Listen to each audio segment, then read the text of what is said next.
वसुदेवसुतं देवं कंसचाणूरमर्दनं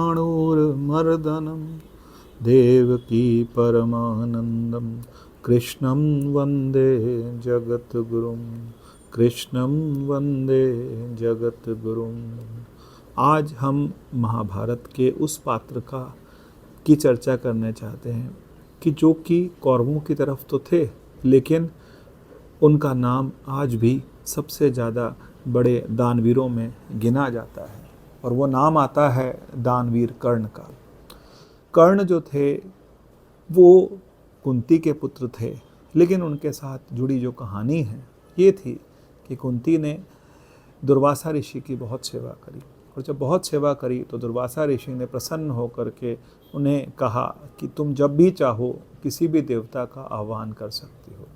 तो एक दिन जब वो कुंवारी थी तो उन्होंने सूर्यदेव का आवाहन किया, और जब सूर्यदेव वहाँ प्रकट हुए तो उन्होंने कहा कि मैं तुम्हें प्रसाद रूप कुछ देना चाहता हूँ। तो उन्होंने प्रसाद रूप अपना अंश वो कुंती को दिया, और वो अंश रूप में कर्ण पैदा हुए। तो तभी कर्ण को सूर्य का अंशावतार भी कहा जाता है। उसके साथ जब उनका जन्म हुआ तो उस समय कुंवारी थी, और लोकलाज के डर से उन्होंने उस बच्चे को एक बक्से के अंदर डाल करके गंगा में प्रवाहित कर दिया। तो जब गंगा में प्रवाहित हुआ तो भीष्म पितामह के जो सारथी थे, उन सारथी के घर के सामने वो जो बक्सा था वो आया, और उनकी जो पत्नी थी राधा, उस पत्नी ने बच्चे को देखा। वो बच्चा बहुत दिव्य था, और उस दिव्य पुत्र को प्राप्त करके वो दोनों धन्य हुए। उन्हें लगा कि इस बच्चे को हम अपने ही तरह सारथी की शिक्षा प्रदान करेंगे। लेकिन वो क्षत्रिय थे, और उसके साथ साथ उनमें सूर्य का तेज था। तो बहुत कोशिश करने के बाद भी वो बच्चा नहीं माना, और कर्ण ने यही चयन किया कि मैं जा कर के क्षत्रियों की भांति लड़ाई करूँगा। तो फिर उसके बाद चूँकि अब उनको शिक्षा कौन थे, तो शिक्षा के लिए कर्ण को परशुराम जी के पास भेजा गया। लेकिन परशुराम जी को जो बताया गया वो ये बताया गया कि ये राधेय है, और उनका बचपन का नाम राधा से पुत्र होकर के राधेय नाम दिया गया।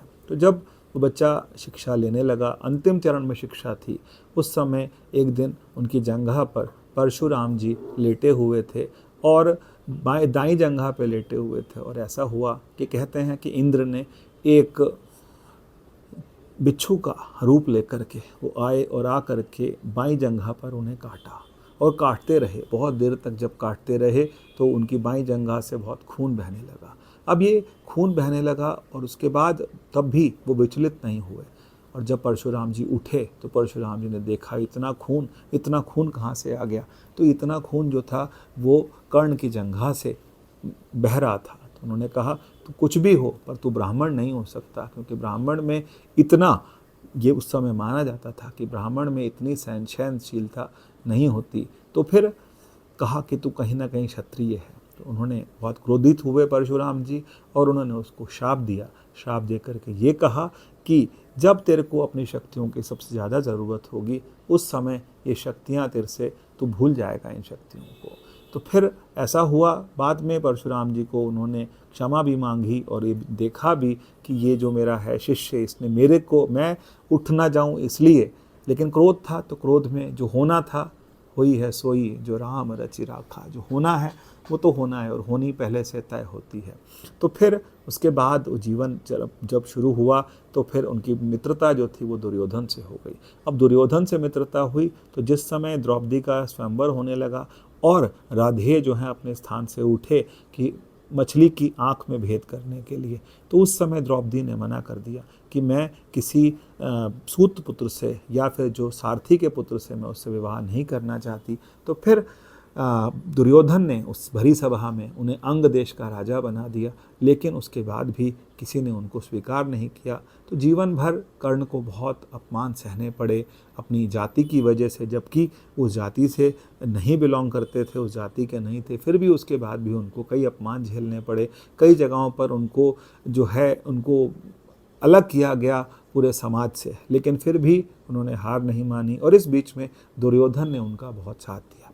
तो दुर्योधन ने अपनी ही एक बहन थी उससे कर्ण का ब्याह भी करवाया और उसके साथ उनके 4 पुत्र भी पैदा हुए कर्ण के। लेकिन हमको जो एक बात समझनी है कि कर्ण जो थे वो दानवीर भी थे। तो कहते हैं कि कुंती माता ने उनसे वरदान मांगा था कि अर्जुन को छोड़ करके तो किसी भी पांडव का वध नहीं करेगा। ये बात कुंती माता और कर्ण के बीच में हुई और कुंती माता ने वरदान मांगा और उन्होंने उस वरदान को मना नहीं किया।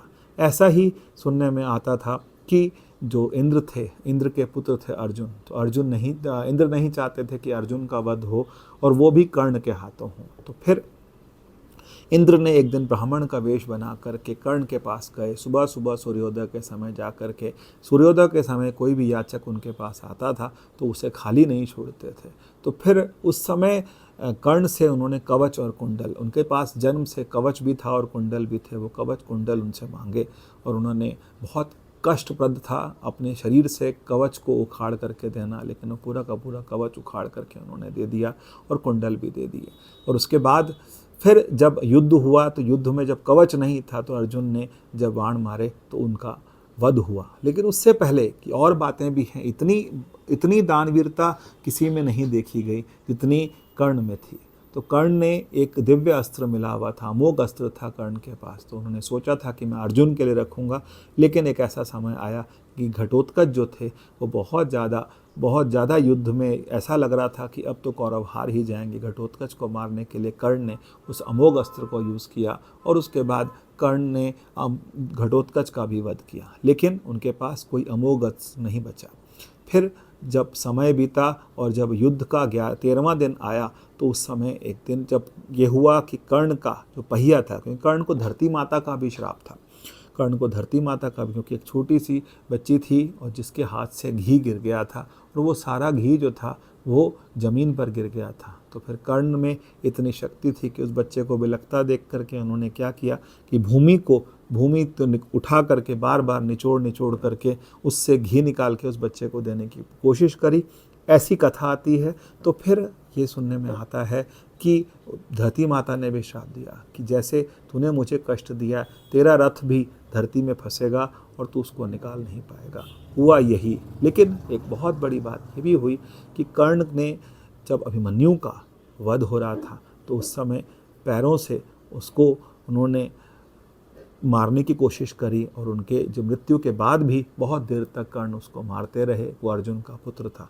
तो कहीं ना कहीं और दूसरी बात की, कर्ण भले ही एक बहुत महान आत्मा थे, लेकिन उन्होंने साथ अन्याय का दिया, दुर्योधन का दिया। तो ऐसा होने के बाद जब आखिर समय आया तो जब उनका जो पहिया था, रथ का पहिया था, वो ज़मीन में फंसा, तो उस समय भगवान कृष्ण ने भी अर्जुन से कहा कि ये वही व्यक्ति है जिसने तुम्हारे मृत पुत्र को भी वार किया था उसके ऊपर, तो अब आप रुको मत और इनका संहार करो। लेकिन जब उन्होंने तीर मारे और तीर मारने के बाद कर्ण मृत्युशैया पे थे, तब कहते हैं कि भगवान कृष्ण ने उस समय कर्ण की परीक्षा ली और उनसे कहा कि मैं तुझसे कुछ दान मांगता हूँ। तो जब उनका शरीर छूटने वाली स्थिति में था, तब कर्ण ने वहाँ से एक पत्थर उठा करके अपना एक दांत तोड़ा और वो दांत जो था वो सोने का था और वो सोने का दांत उन्होंने भगवान कृष्ण को अर्पित किया। तो कहते हैं कि मृत्यु के समय उन्होंने जो अर्पण किया तो भगवान ने उन्हें ये वरदान दिया कि मैं तुम्हारा अंतिम संस्कार पांडवों के साथ मैं स्वयं करूँगा। और दूसरी चीज़ कि कर्ण को जो था वो दानवीर कर्ण आज भी जब नाम लिया जाता है, जब तिलक लगाया जाता है, जब मौली बांधी जाती है, तो उस समय ये कर्ण का नाम जरूर लिया जाता है, क्योंकि राजा कर्ण और राजा बलि ये 2 महाबली थे जिन्होंने कभी भी दान देने से इनकार नहीं किया, किसी को मना नहीं किया। तो आज भी कर्ण के नाम से हमारे यहाँ हरियाणा में एक पूरा का पूरा शहर है जिसको हम करनाल नाम से जानते हैं। ये कर्ण की नगरी है और करनाल उस स्थान को कहा जाता है। जय श्री कृष्ण।